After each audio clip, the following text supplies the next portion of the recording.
Hello friends, আপনারা সবাই কেমন আছেন? আশা করি ভালোই আছেন। আমিও এখানে ভালো আছি। রুবি ওড়িশা ব্লগ লাইফে আপনাদের আমি স্বাগত করতেছি। চলে এসেছি আমি আজকে একটা নতুন ভিডিও নিয়ে। আজকের ভিডিওতে আছে কি কি রান্না সব, আপনারা আসুন আমার সঙ্গে থাকুন, দেখবেন। আজকে সকালে আমি বানিয়েছিলাম পিঠে আর ছোলার ডালের ডালমা। তো আমার বর খেয়ে দিয়ে চলে গেল। তারপরে আমি আমার চান দান কাজ শেষ করে চলে আসলাম। আবার আমার ছোট মেয়েটাকে, ওকেও চান ঠান করে ওকেও আমি সকালে চিড়ের গুঁড়ো খাইয়ে দিয়েছি। ওর চিড়ের গুঁড়ো খাওয়া দাওয়া শেষ করার পরে কিছু সময় পরে খেলাধুলা করে ওর কাজ শেষ করে ওকে আবার চান করিয়ে নিয়ে এসেছি। চান ঠান করিয়ে এবার ওর মাথা ব্যথা আজড়ে দিয়ে ওকে ছেড়ে দেবো। ও কাজ করে আমি আমার রান্না কাজে চলে আসব। তারপরে আমার বর চিকেনগুলো এনে দিয়ে গেছে। আমি ওকে ভালো করে পরিষ্কার করে নিচ্ছি, ধুয়ে টুয়ে ভালো করে পরিষ্কার করার পরে ভালো করে ধুয়ে পরিষ্কার করে তারপরে জল পুরো ভালো করে বের করে আমি রেখে দিলাম।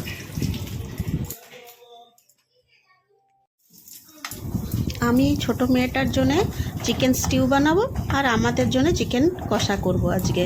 তো তাই জন্য আগে কি করলাম, চিকেন কিছুটা আলাদা করে নিলাম। আগে কড়াইতে একটা টুকরো পিস বটর দিয়ে দিলাম। বটর দেওয়ার পরে বটরটা যখন ভালো করে মেল্ট হয়ে গেল, চিকেন 2-4 টুকরা আমি আলাদা করে নিয়ে ওকে একটু ভেজে নিলাম। একটু ভালো করে লাল লাল মানে হালকা লাল হয়ে ভাজা হবে চিকেনগুলো। ভাজা হয়ে যাওয়ার পরে আমি ওই চিকেনে একটু গোলমরিচ গুঁড়ো অল্প একটু দিয়েছি। তারপরে যেমনি একটু ভালো করে ভাজা হয়ে গেলো, ওগুলো আমি একটা জায়গাতে আর একটু তুলে সব রেখে দিলাম। আমি তুলে রেখে দিলাম। ওই বটরের ভিতরে একটু আদা রসুন কুচিয়ে রেখেছিলাম, ওতে দিয়ে দিলাম। ওগুলো একটু ভালো করে একটু ভাজা হয়ে গেল। তারপরে আমি পেঁয়াজ কুচি দিয়ে দিলাম। পেঁয়াজ কুচি দিয়ে ওতে একটু নুন হলুদ আবার দিয়ে দিয়েছি। নুন হলুদ দিয়ে একটু ভালো করে নাড়াচাড়া করে দেবো। ওগুলো একটু লাল হয়ে যাবে। লাল হয়ে যাওয়ার পরে আমি কেটে রেখেছিলাম পেঁপে, গাজর আর আলু। বিনস আপনি দিবেন, আমি বিনসটা দিইনি, ও খেতে পারবে না, খাবে না বলে আমি বিনসটা দিইনি। তো ওইগুলো ভালো করে দিয়ে একটু আর একটু ভালো করে নেড়ে নেবো, আর একটু ভাজা হয়ে যাবে। ভাজা হয়ে গেল। তারপরে ওতে আমি তো নুন হলুদ তো দিয়েই রেখেছি। ভালো করে ভাজা হতে থাকবে, লাল হয়ে যাবে। তারপর ভাজা হয়ে থাকবে আর চিকেনগুলোও আবার দিয়ে দেবো কড়াইতে।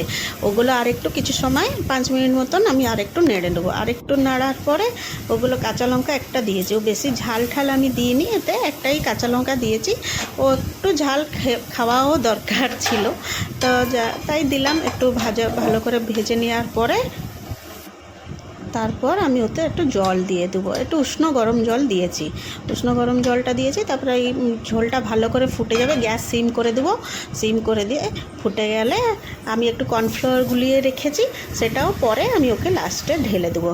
এবার আমি একটু ঢাকনা দিয়ে কিছু সময়ের জন্য সিদ্ধ হওয়ার জন্য ছেড়ে দিলাম। তবে চিকেনগুলো সব সিদ্ধ হয়ে গেছে। তারপরে আমি কর্নফ্লাওয়ার গুলিয়ে রেখেছিলাম, ওগুলো একটু দিয়ে দিলাম। 1 কাপ জলে 2 চামচ মতন, অল্প, বেশি না, পুরো ফুল চামচ দিইনি, 2 চামচ মতন দিয়ে কর্নফ্লাওয়ার দিয়ে আরেকটু ভালো করে মিশিয়ে নিলাম। মিশিয়ে নেওয়ার পরে তরকারিটা ঢেকে রেখে দেবো। আমার তরকারিটা হয়ে গেল শেষ আর কি।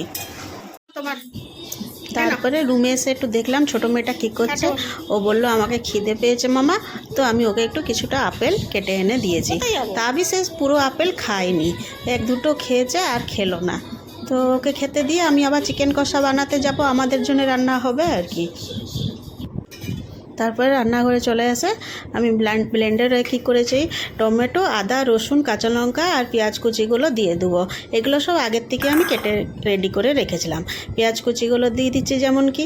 দেওয়ার পরে আমি আবার কিছুটা দই দিয়ে দেবো। দই দিয়ে ওগুলোকে ভালো করে ব্লেন্ডিং করে রেখে দেবো। এরপরে কি করলাম, চিকেনের মধ্যে জিরের গুঁড়ো, কাশ্মীরি লঙ্কা গুঁড়ো, হলুদ, নুন, ধনিয়া গুঁড়ো সব, আর যে মশলা গ্রাইন্ডিং করে রেখেছিলাম সেগুলো দিয়ে আর একটু ভালো করে মাখিয়ে নিব। মাখিয়ে কিছু সময় জন্য ম্যারিনেট করে রেখে দেবো। তারপরে আবার কিছু সময় পরে আমি একটু সর্ষের তেলও ওতে আবার দিয়ে আবার ভালো করে আবার লাস্ট ফাইনাল মাখানোটা করতেছি। ওটা ভালো করে মাখিয়ে কিছু সময় রেখে দিব পুরো।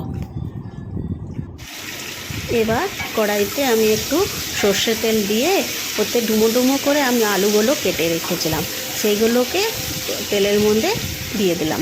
তেল যখন একটু ভালো করে লাল হয়ে গেল আলুগুলো, ওতে একটু নুন হলুদও দিয়ে দিয়েছি, সেটা আর আমি দেখাইনি আপনাদেরকে। তো এবার আলুগুলো ভাজা হয়ে গেছে, আমি একটা থালায় আলুগুলো তুলে নিতেছি। এরপরে কি করলাম, আলুগুলো তো তোলা হয়ে গেছে, এরপরে তেজপাতা, এলাচ আর দালচিনি দিয়ে আর পেঁয়াজ কুচি দিয়ে আরেকটু নাড়াচাড়া করে দেবো। পেঁয়াজটা বেশি লাল না হলেও চলবে। ওই দেখুন একটা আলু আবার কেমনি লুকিয়ে রয়ে গেছে তাকে আবার আমি তুলে নিলাম, দিয়ে তারপরে আবার ভালো করে পেঁয়াজটাকে নাড়াচাড়া করে নিলাম। এরপরে পেঁয়াজগুলো যখন লাল হয়ে গেছে, এবার আমি মাংসগুলো সব ঢেলে দিলাম। মাংসগুলো যখন সব ঢেলে দিয়ে একটু কিছু সময় আবার নাড়াচাড়া করব। এটা একদম জল দিব না, এই মশলা কষাতে একদম জল দিইনি। আর ওই চিকেনগুলো দেখছেন যেমন ভালো করে কষিয়ে কিছু সময় আবার আমি ঢাকনা দিয়ে রেখে দেবো। তারপরে দেখবেন যখন জল আর তেল উপরে ভেসে উঠেছে, তখন আমি আলুগুলো দিয়ে দিলাম। আলুগুলো দিয়ে আরেকটু ভালো করে কষিয়ে নেব, একটু ভালো করে নাড়াচাড়া করে নিলাম যখন, তারপরে আবার সেমনি কিছু সময়ের জন্য ঢেকে রেখে দেবো আলুগুলো সেদ্ধ হবার জন্য। আমি তারপর যতক্ষণ আমাদের রান্নাটা শেষ না হচ্ছে, ওদিকে রান্না হতে থাকুক, আমি এই ছোটো মেয়েটাকে আগে খাইয়ে নিই। ওর খাওয়া শেষ হয়ে গেলে একটা বড় ঝামেলা শেষ হয়ে যায়। রান্না আমার শেষ হয়ে গেল, আমি গ্যাসগুলো আবার সব ভালো করে পুছে সব ধুয়ে রেখে দিলাম। আপনাদেরকে যদি আমার এই ভিডিওটা ভালো লেগে থাকে তবে একটা লাইক, কমেন্ট আর সাবস্ক্রাইব করে দেবেন। Tata, bye bye.